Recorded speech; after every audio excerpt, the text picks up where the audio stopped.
warahmatullahi wabarakatuh.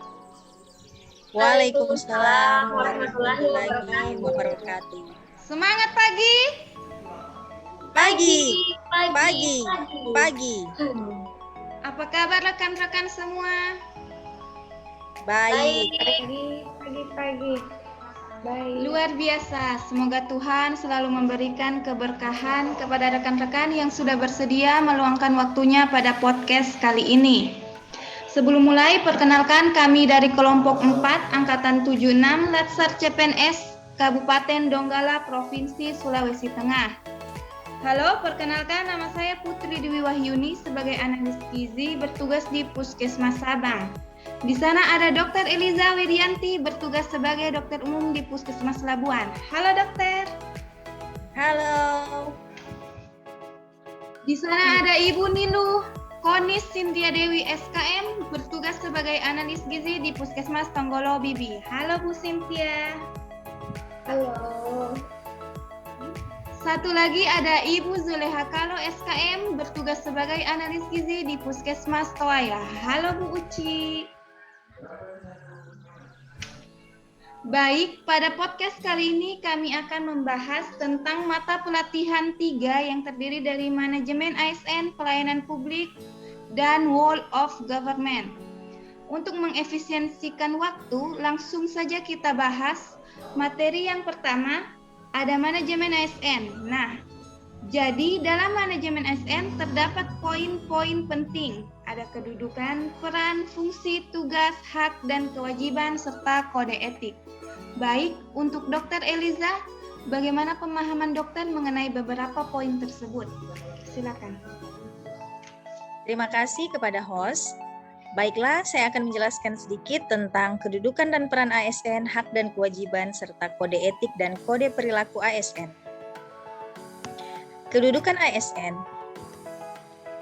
ASN berkedudukan sebagai unsur aparatur negara yang menjalankan kebijakan yang ditetapkan oleh pimpinan instansi pemerintah serta harus bebas dari pengaruh dan intervensi semua golongan dan partai politik.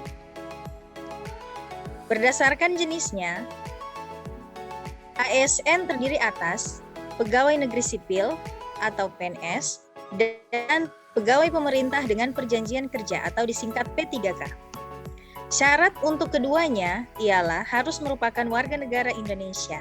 Nah, di mana PNS sendiri diangkat sebagai pegawai ASN secara tetap dan memiliki nomor induk pegawai atau NIP secara nasional. Sedangkan P3K ialah diangkat berdasarkan perjanjian kerja. Peran ASN ialah sebagai pelaksana kebijakan publik, pelayan publik, dan perekat dan pemersatu bangsa. Hak dan kewajiban ASN. Hak ASN terbagi menjadi hak PNS ialah menerima gaji dan tunjangan, fasilitas, cuti, jaminan pensiun dan hari tua, perlindungan, pengembangan kompetensi. Sedangkan hak P3K ialah menerima gaji dan tunjangan, cuti, perlindungan, pengembangan kompetensi. Nah, yang membedakan keduanya ialah P3K tidak memiliki tunjangan pensiun dan tunjangan hari tua.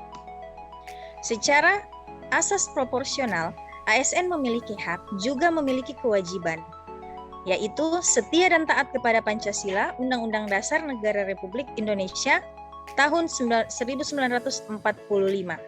Negara Kesatuan Republik Indonesia, dan pemerintah yang sah, menjaga persatuan dan kesatuan bangsa, melaksanakan kebijakan yang dirumuskan pejabat pemerintah yang berwenang, menaati ketentuan peraturan perundang-undangan, melaksanakan tugas kedinasan dengan penuh pengabdian, kejujuran, kesadaran, dan tanggung jawab, menunjukkan integritas dan keteladanan dalam sikap, perilaku, ucapan, dan tindakan kepada setiap orang baik di dalam maupun di luar kedinasan, menyimpan rahasia jabatan dan hanya dapat mengemukakan rahasia jabatan sesuai dengan ketentuan peraturan perundang-undangan dan bersedia ditempatkan di seluruh wilayah Negara Kesatuan Republik Indonesia. Sedangkan kode etik dan kode perilaku ASN berfungsi sebagai pedoman, standar penilaian sifat, perilaku, dan tindakan ASN, serta etika birokrasi dalam menjalankan tugas dan kewenangannya. Demikian host. Nah, baik. Selain beberapa poin Yang Dr. Eliza sudah jelaskan, di dalam manajemen ASN terdapat juga namanya sistem merit ASN. Baik, untuk Ibu Nilu, bagaimana pemahaman Ibu terkait sistem merit? Silakan. Baik, terima kasih atas waktunya. Perkenalkan, saya Nilu Poni. Saya akan menjelaskan atau mereview sedikit tentang sistem merit dalam manajemen ASN.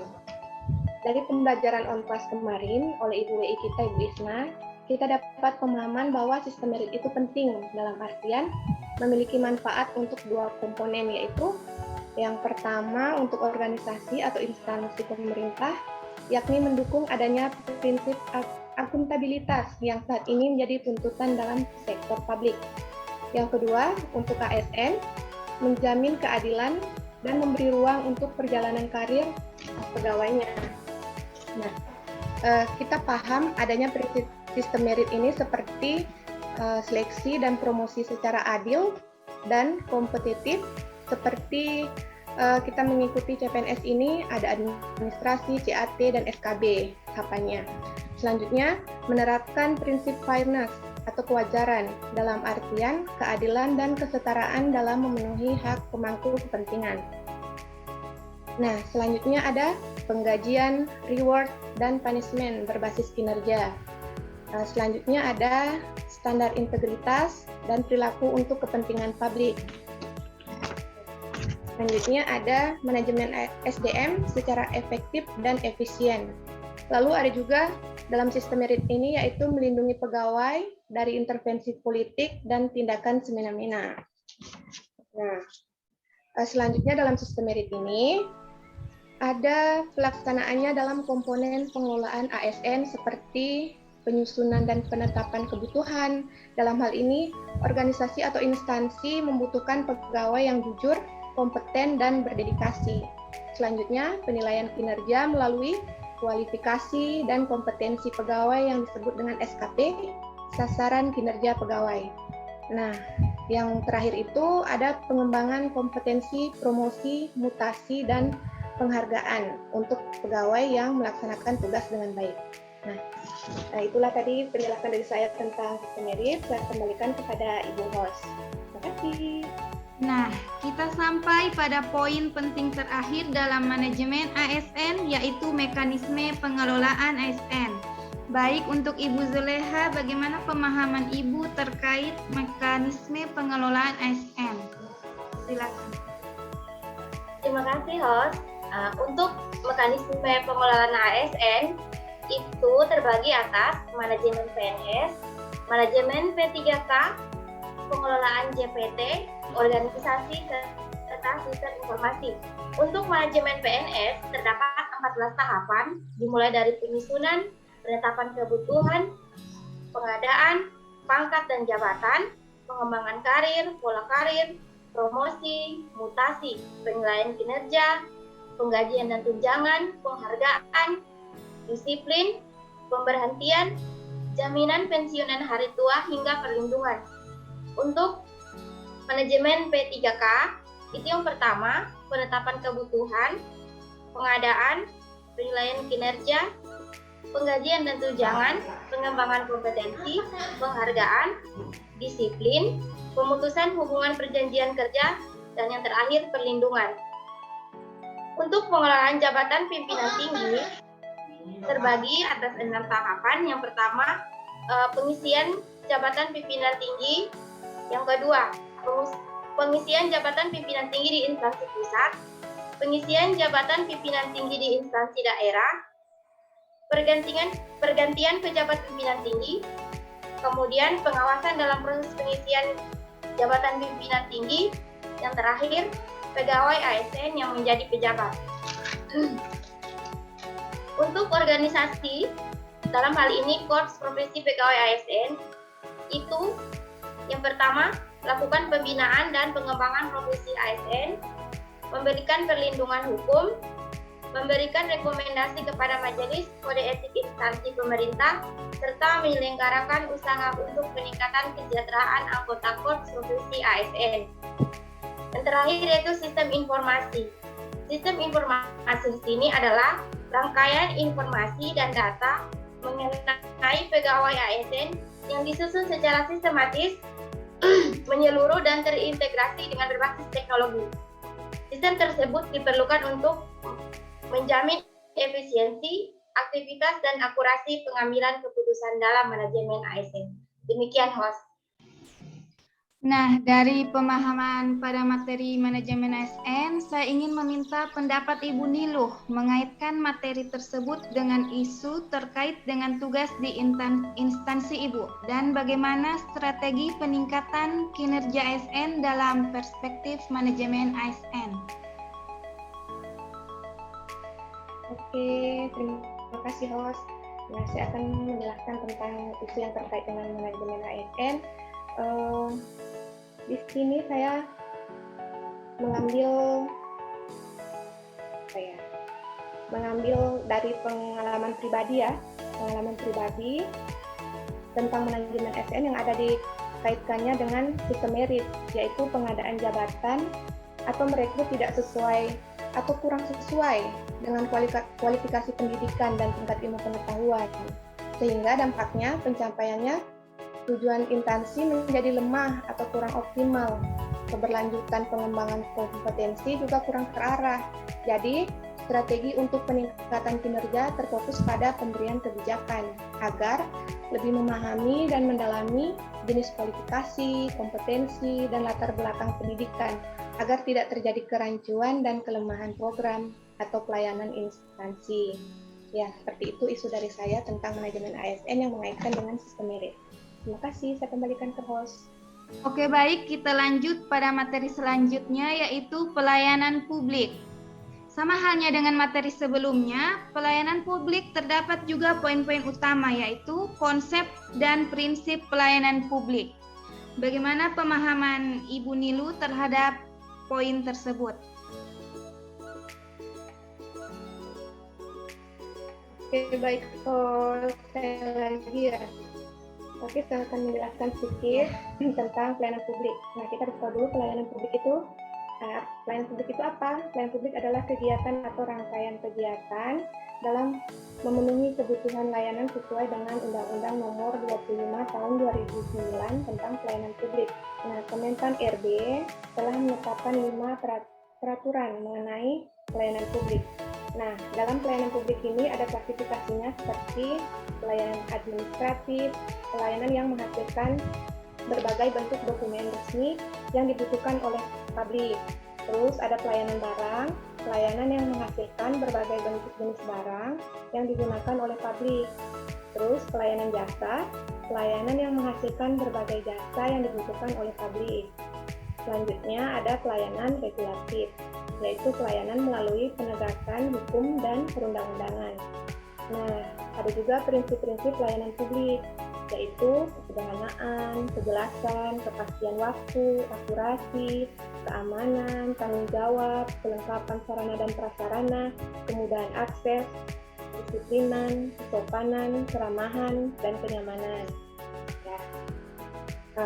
Nah, kita bisa melihat kualitas publik itu, pelayanan publik itu dari yang pertama prosedur pelayanan, waktu penyelesaiannya, biaya pelayanannya, produk pelayanannya atau hasil layanannya, sarana dan prasarana harus disediakan, kemudian kompetensi petugas yang melibatkan keahlian, keterampilan, dan sikap perilaku.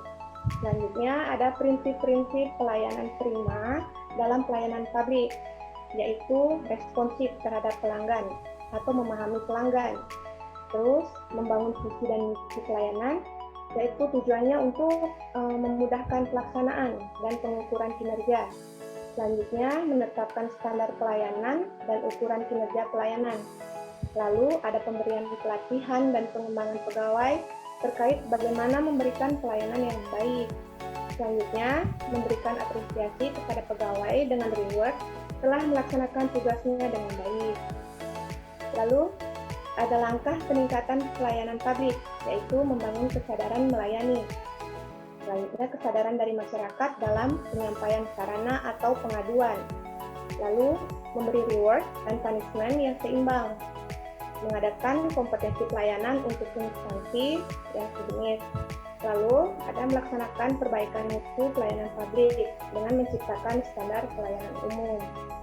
Nah, itulah yang bisa saya jelaskan mengenai pelayanan publik. Baik. Saya kembalikan ke host. Terima kasih. Sekarang saya ingin mengetahui bagaimana pemahaman Ibu Zuleha mengenai pola pikir ASN.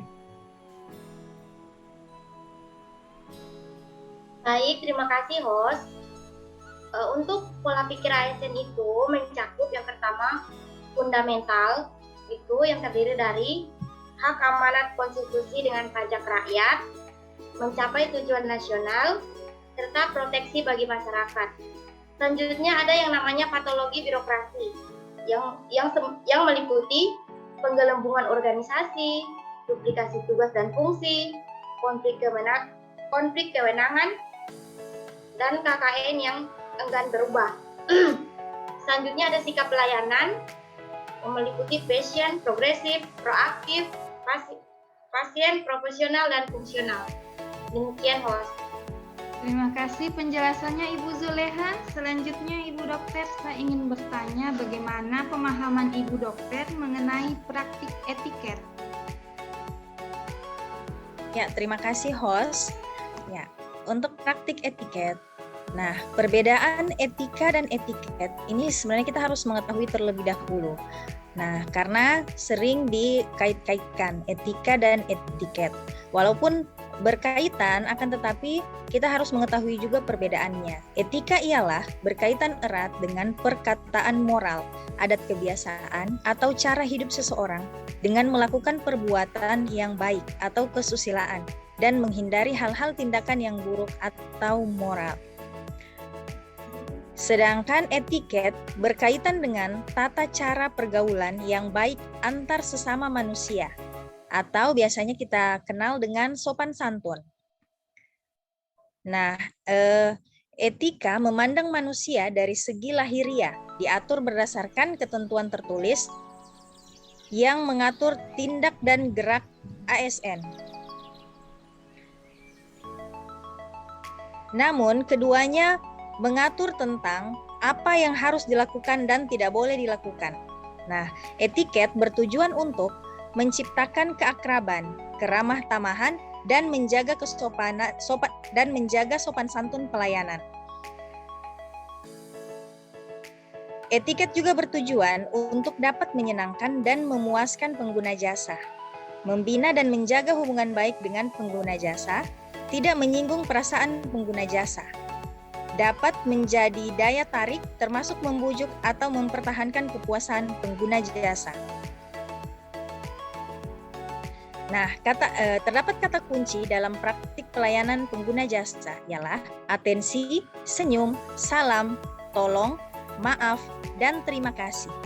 Etiket pelayanan yang perlu diperhatikan oleh ASN terhadap pengguna jasa pada umumnya adalah sebagai berikut, ialah sikap atau perilaku, ekspresi wajah, penampilan, cara berpakaian, cara berbicara, cara mendengarkan, dan cara bertanya. Beberapa praktik etiket dalam pelayanan, yaitu etiket dalam menyampaikan salam, etiket dalam berjabat tangan, etiket dalam menerima tamu, etiket dalam bertamu atau dan etiket dalam menangani keluhan pelanggan. Demikian, host. Baik, terima kasih rekan-rekan penjelasan mengenai pelayanan publik. Nah, saya ingin meminta pendapat Ibu Zuleha mengenai pengaitan materi dengan isu di tempat kerja Ibu dan bagaimana peningkatan strategi kinerja ASN dalam perspektif pelayanan publik. Baik, terima kasih host. Berdasarkan isu yang bisa ditemukan di lingkungan kerja saya, yang pertama itu waktu tunggu lama di pelayanan poli umum. sangat lama waktu tunggunya untuk pelayanan poli umum. Nah, adapun penyebabnya itu petugasnya tidak disiplin, sering datang terlambat, kadang tidak hadir tanpa pemberitahuan, dan tidak ada pelimpahan wewenang kepada siapa yang menggantikan tugas-tugasnya. Adapun dampak dari waktu tunggu lama pelayanan poli umum ini, antrian di poli umum membludak, pelayanan terhambat, pasien mengeluh dan tidak puas akan kualitas pelayanan. Nah, dari kasus ini atau isu ini, ada pun strategi yang dapat diambil. Yang pertama itu membangun kesadaran melayani bagi petugas dengan melakukan penegakan disiplin petugas di poli umum. Kemudian memberikan kesempatan kepada masyarakat untuk menyampaikan saran ataupun pengaduan mengenai pelayanan di poli umum melalui kotak saran ataupun media sosial puskesmas. Kemudian menerbitkan pedoman pelayanan dan batas waktu penyelesaian pelayanan, serta strategi terakhir yaitu menempatkan petugas yang bertanggung jawab di poli umum tersebut. Demikian, host. Baik, terima kasih Ibu Zuleha mengenai contohnya di tempat tugas. Untuk selanjutnya kita langsung lanjut saja ya ke materi Whole of Government. Untuk Ibu Zuleha, bagaimana pendapat Ibu mengenai poin dari Whole of Government, yaitu konsep dan penerapannya, Bu? Ya, baik. Terima kasih, host. Untuk konsep WOG itu meliputi koordinasi dan kolaboratif untuk mencapai tujuan nasional. Mengapa perlu WOG? Karena di sana ada kinerja good governance, ada ego sektoral, serta tuntutan perkembangan teknologi informasi serta adanya keberagaman. Kemudian untuk penerapan WOG dalam pelayanan terintegrasi itu terdapat tantangannya, yaitu yang pertama sumber daya manusia, organisasi, budaya, serta kepemimpinan. Nah, untuk praktek WOG sendiri berupa koordinasi antar lembaga, gugus tugas, dan koalisi sosial. Demikian, host. Oke, terima kasih Ibu Zuleha. Sangat bagus penjelasannya. Selanjutnya untuk dokter, bagaimana pemahaman dokter terhadap poin, metode, dan alat bantu Whole of Government?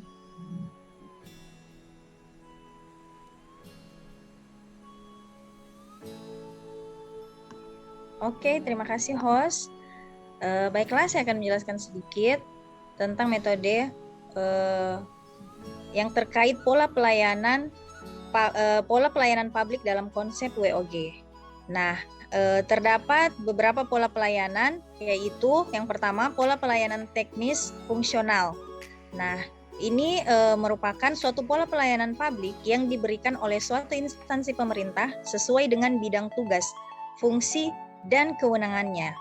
Nah, contohnya ialah pemungutan pajak yang dilakukan oleh kantor pelayanan pajak dan pengurusan izin berlayar oleh kantor Syah Bandar. Selanjutnya ialah pola pelayanan satu atap. Nah, pola pelayanan ini dilakukan secara terpadu pada satu instansi pemerintah yang bersangkutan sesuai kewenangan masing-masing. Pola ini memudahkan masyarakat pengguna izin untuk mengurus permohonan izinnya, walaupun belum mengurangi jumlah rantai birokrasi izinnya. Nah, pegawai yang memberikan pelayanan masing-masing mewakili instansi yang menugaskannya. Contohnya misalnya di kantor Samsat. Nah, untuk pelayanan STNK dan juga pajak kendaraan bermotor. Di sana ada beberapa yang terintegrasi di dalamnya, misalnya dari kepolisian, jasara harja, dan dinas pendapatan daerah. Selanjutnya, pola pelayanan satu pintu merupakan pola pelayanan masyarakat yang diberikan secara tunggal oleh suatu unit kerja pemerintah berdasarkan pelimpahan wewenang dari unit kerja pemerintah terkait lainnya yang bersangkutan. Nah, ini contohnya ialah kantor perizinan. Selanjutnya ialah pola pelayanan terpusat. Yaitu pelayanan masyarakat yang dilakukan oleh suatu instansi pemerintah yang bertindak selaku koordinator terhadap pelayanan instansi pemerintah lainnya yang terkait dengan bidang pelayanan masyarakat yang bersangkutan. Nah, contohnya ialah pengurusan paspor oleh kantor imigrasi dan pengurusan akte kelahiran oleh Dinas Dukcapil. Selanjutnya ialah pola pelayanan elektronik. Nah, pola pelayanan yang paling maju dengan menggunakan teknologi informasi dan komunikasi yang merupakan otomasi dan otomatisasi pemberian layanan yang bersifat elektronik atau online, sehingga dapat menyesuaikan diri dengan keinginan dan kapasitas masyarakat pengguna. Jadi masyarakat cukup mengakses portal yang disediakan oleh instansi sehingga dapat mengurusnya di mana saja asalkan terdapat jaringan internet. Nah, contohnya yang sekarang telah ada ialah e-Samsat dan e-Paspor. Selanjutnya ialah e-Government. Nah, e-Government ini merupakan teknologi informasi dan komunikasi untuk meningkatkan hubungan antar pemerintah dengan pihak lainnya. E-Government dapat mendukung penerapan WOG, yaitu dengan ketersediaan CEO atau Chief Information Officer, kemudian interoperabilitas sektor publik atau kapasitas pertukaran informasi antar sektor, serta integrasi pelayanan online, yaitu presentasi portal nasional yang terhubung website. Terima kasih, saya kembalikan ke host. Wah, penjelasan yang sangat lengkap ya dok, terima kasih. Sekarang untuk Ibu Nilu, saya ingin bertanya Bu, bagaimana pemahaman Ibu terkait manfaat dan best practice dari Whole of Government? Baik, terima kasih. Saya akan menjelaskan di sini tentang manfaat dari Whole of Government ya. Maaf nih. Yang pertama itu ada efisiensi, sharing info, lingkungan kerja, daya saing, akuntabilitas, koherensi kebijakan, biaya, pemborosan, duplikasi pekerjaan, inkonsistensi kebijakan, dan waktu penyelesaian layanan tertentu. Nah, persyaratan dari best practice ini yaitu adanya budaya dan filosofi baru, kemudian cara kerja baru, akuntabilitas dan insentif, lalu cara baru pengembangan kebijakan, desain program, dan pendekatan pelayanan. Nah, selanjutnya ada yang bertanya, apakah best practice bisa menjadi best practice? Ya tentu bisa, di antaranya kita bisa melakukan dengan berpikir divergen, bukan hanya konvergen, atau berpikir out of the box, keluar dari zona nyaman. Lalu capailah kemanfaatan yang lebih besar, lalu capailah tujuan yang lebih baik. Nah, mampukah Anda menjadi agen perubahan? Tentu kita harus bilang mampu ya. Karena di sini kita bisa melakukan seperti contoh, katakan dengan sopan dalam mengutarakan pendapat. Lalu, agama mengajarkan untuk menyampaikan kebenaran. Lalu, taat pada keputusan pimpinan, namun tetap berpegang teguh pada nilai-nilai kebenaran. Selanjutnya, jadilah role model atau jadi role model kebaikan, seperti itu. Ya, terima kasih. Itulah tadi penjelasan saya tentang manfaat dan best practice dari WOG. Saya persilakan kepada Ibu host. Oke, baik. Terima kasih. Nah, selanjutnya saya ingin bertanya kepada Ibu Dokter. Meminta pemahaman Ibu Dokter untuk mengaitkan materi WOG ini terkait isu di tempat tugas dokter dan strategi peningkatan kinerja ASN. Ya, terima kasih host. Nah, ini isu WOG yang ada di Puskesmas yang dapat saya amati. Ya, salah satunya ialah ketersediaan data pasien yang masih kurang, utamanya pasien yang kurang mampu. Ini masih belum lengkap datanya di desa, sehingga masih banyak pasien yang belum menerima atau belum memiliki kartu BPJS. Nah, padahal sebenarnya mereka memiliki hak untuk memiliki kartu BPJS tersebut. Nah, ini yang saya lihat penyebabnya ialah kurangnya koordinasi antara sosialisasi kepada masyarakat terkait pentingnya memiliki kartu BPJS. Demikian host. Oke, baik, demikianlah penyampaian agenda 3 mulai dari manajemen ASN, pelayanan publik, serta Whole of Government. Pada podcast kali ini, kurang dan lebihnya mohon maaf. Semoga podcast ini bermanfaat untuk semua. Sekian dan terima kasih. Assalamualaikum warahmatullahi wabarakatuh dan selamat malam.